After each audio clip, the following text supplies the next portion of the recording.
வார்த்தையின் பொருள் என்னவோ?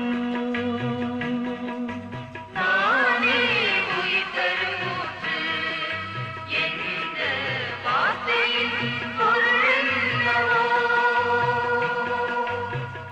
ஊற்றில் பருகும் எனக்கென்றும் பிறப்பில்லையோ, இருளில்லையோ, தாகம் இல்லையோ, முடிவில்லாத வாழ்வை தேடி வருகின்றேன் இறைவா.